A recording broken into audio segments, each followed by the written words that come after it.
All right, so this is part two of a kind of a weird video, weird concept using the circuit tracks as a MIDI controller in Ableton. I did some more research and I saw that there's quite a few videos of the original circuits, you know, being integrated into Ableton as a MIDI controller, but still not quite what I was envisioning. So basically how I have it set up right now is there's only so many MIDI options on the tracks that you can really program. So that's a limitation, but there's still a lot of like CC knobs you can use, and you can kind of create the circuit tracks experience directly in Ableton. So you're controlling. Let's see. So you're able to control, obviously, some of the stuff I outlined before. So you have different patterns. Let's see. Let me turn off some of this stuff. So I have this basic lead pattern. You turn that on and off. And this does not have MIDI control. These are controlling the tracks directly, as is all of these different buttons here. This is all internal control. So you cannot program that into Ableton, which is fine. But in mixing mode and pattern mode, yeah, those are not programmable. But obviously, if you're recording this in real time, you can, it's capturing all these inputs that you're getting here. So that's totally fine. I don't see a huge problem with that. And cool things you can do. So I just sync this just to volume, just like it is on the tracks. This is controlling volume internally, and it's programmed to control volume in Ableton. So you can create kind of an intuitive Ableton experience based on your time with the tracks, based on just the way the workflow of the tracks itself. So yeah, it's a little bit more intuitive if you're swapping between the two. And then I set panning, that totally works. So left right panning. Super cool. I can even clear it, no problem, just to zero it out. I mean, you can zero it out in Ableton, but you can do it easily here as well. We even have effects. So these, again, are not MIDI programmable. They have no MIDI channels. There's nothing there. But these do. So, and you can select between delay and reverb. Should have it synced. Yeah, let's see. So on reverb, 81. Yep. So it's changing.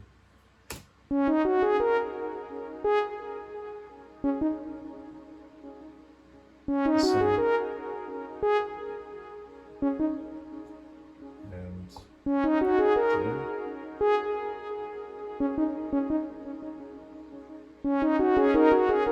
So that's really cool. It means that you can basically perform the synths. So you can have knob performance, but it doesn't really end there. There's some wackier stuff that you can do that I was just kind of playing around with, where you're recording knob inputs. Now, you can definitely record these kinds of parameters. You can go into the synth parameters. So all that stuff, yeah, you can definitely sync that to virtual synth. I haven't really played around with it with Analog Lab, just because some of their stuff is a lot less exposed. There's definitely parameters you can connect. I'm not super familiar with it, but that's not really what I wanted to try out.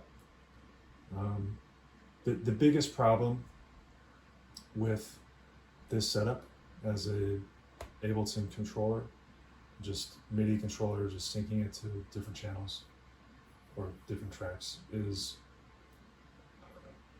drums.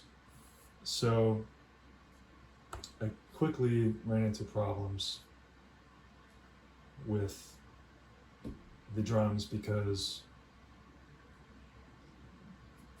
the kit that I'm using it defaults to this pad section here. And the problem is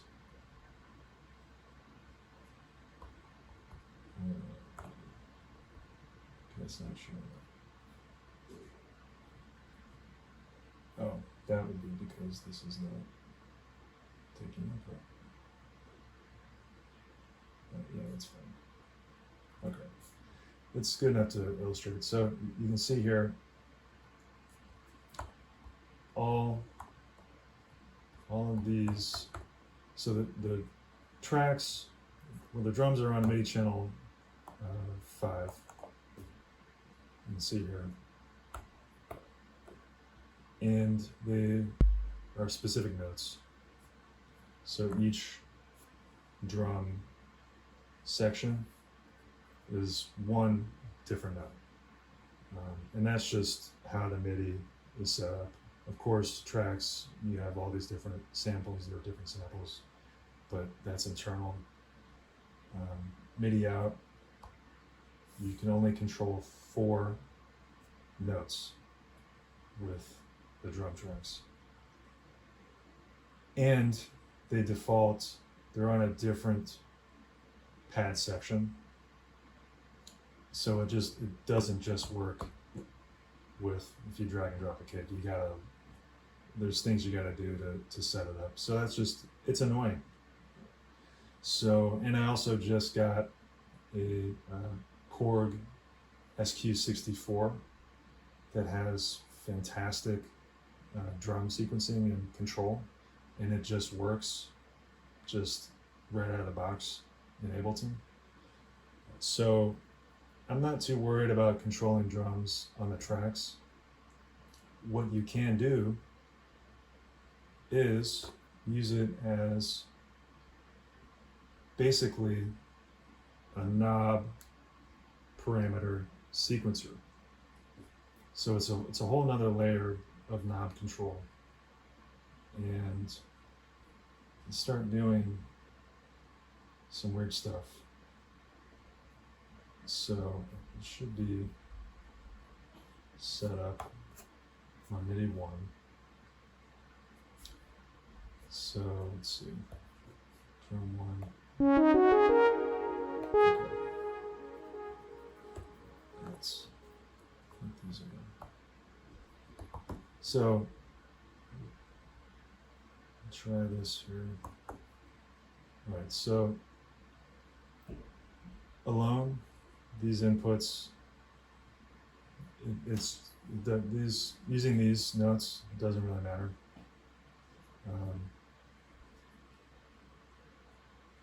But what you can do is parameter lock knobs. So I'm on record. I'll change this knob here, this parameter.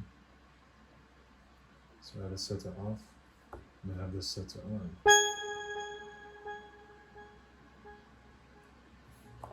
So and have Midi programmed the on-off, or the device activator for this here to this knob.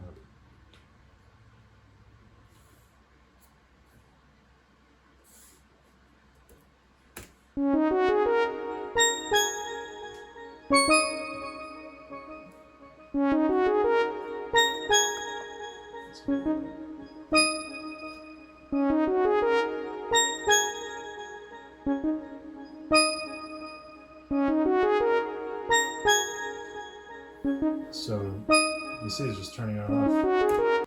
So you can sequence all these parameters separately on the drum tracks. So you have even more control, and you can do multiple, up to 4 parameters per I guess note. So let's see, I have the delay set to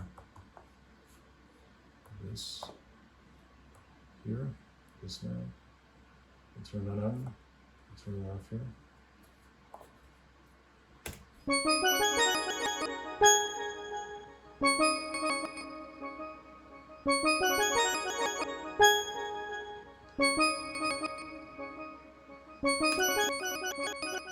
So basically, you have almost a dedicated effects sequencing and parameter sequencing channel on the tracks. And that means you just have even more use if you're using this as a MIDI controller, especially paired with maybe another sequencer, or just sequencing, drums in Ableton, just keyboard stuff. That way you're not wasting anything. You're using every single part of the tracks that you can. Now, of course,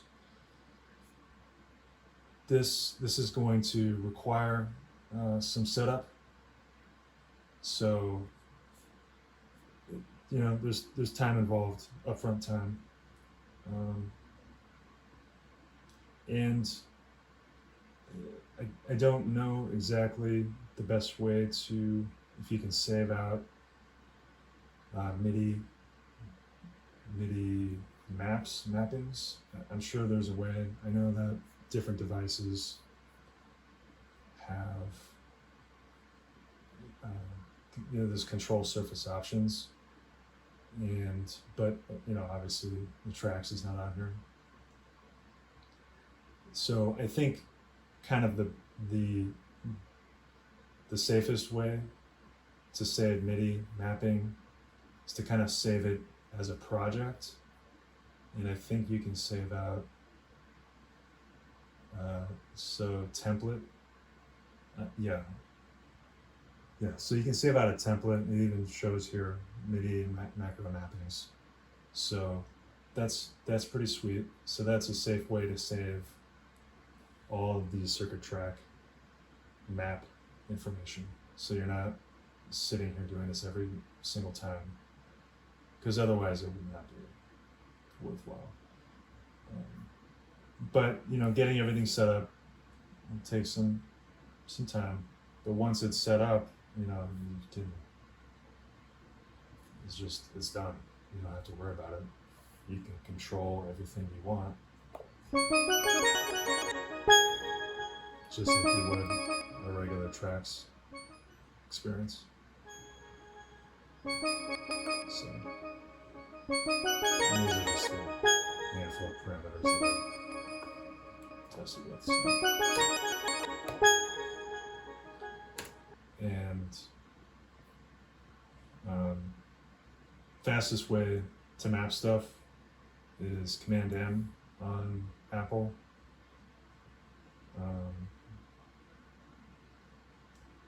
And you just click stuff,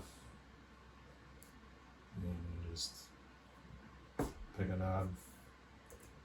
That's it. You have control. It's really just surprisingly easy. It's a lot easier than I anticipated it would be. So yeah, I hope this is a little bit more detailed and insightful than the previous video. Again, if you have any questions, please let me know.